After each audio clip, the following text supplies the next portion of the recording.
यो चाहिँ हामी केपी बाको घर आइसकेको छौँ उहाँको।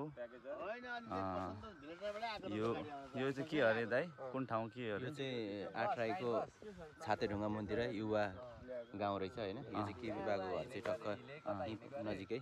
अनि केपी बाले अहिले हालै बनाइदिनु भएको यो सिटिभिटी, यो चाहिँ यहाँ मन्दिर रहेछ। अनि केपी बा आउँदाखेरि उहाँको पुर्खौली जन्मस्थल आउँदाखेरि चाहिँ हेलिकप्टर राख्ने ठाउँ चाहिँ यहीँ हामी नजिकै।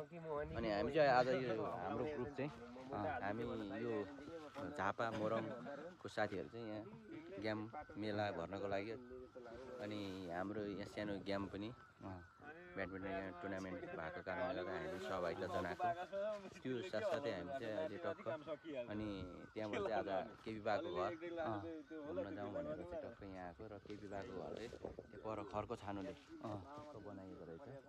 अनि सुन्तला लसुन टक्क होइन तेरा भएको ठाउँ पुरो राम्रै ठाउँमा जन्मिएको रहेछ। अर्ग्यानिक चिज खाएरै हुर्केको मान्छे रहेछ। त्यही भएर बाबुको किडनी चाहिँ 2-3 चोटि फेरिसक्यो होइन।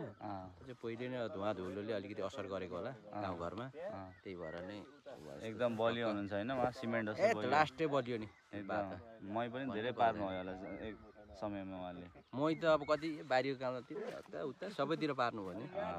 उहाँ चाहिँ डबल गुरुङ फ्रम मोरङ पथरी। अनि यहाँनिर केपी बाको आफ्नै भतिज उत्सव उप्रेती हुनुहुन्छ उहाँ चाहिँ है। यहाँनिर आइसक्नु भएको छ उहाँ पनि। उहाँहरू चाहिँ केपी बाको छिमेकी तलतिर माथितिर काका भतिज पर्ने होइन। भोलि मर्दा पर्दामै पाउनुपर्ने। यहाँ हाम्रो फेरि मोरङदेखि दिलकुमार सर उल्लाबारी उहाँको चाहिँ उहाँको एकदम सुरक्षा दिएर स्पटिङ गर्दै हिँडिराख्नु भएको छ। यहाँनिर अर्को उहाँको भतिज यहाँ निरज सिलवाल नाति निरज सिलवाल भन्ने उहाँ हुनुहुन्छ, एकदम शुभचिन्तक हाम्रो खेलाडी।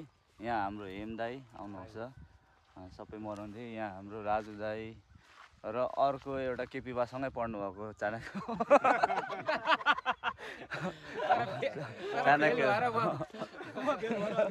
चाणक्य दाई आउनुहुन्छ। उहाँ पनि उहाँको छिमेकी, बेसी फोकस गरेर प्रदेश 1 नम्बर र्याङ्किङै हो ल। उहाँको बाइक स्ट्यान्ड भइरहेको छ टक्कै यहाँनिर हेलिप्याड छेउमा। यो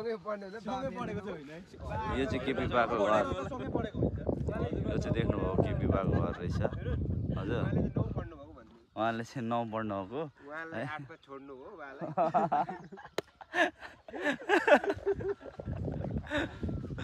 र यस्तो रहेछ।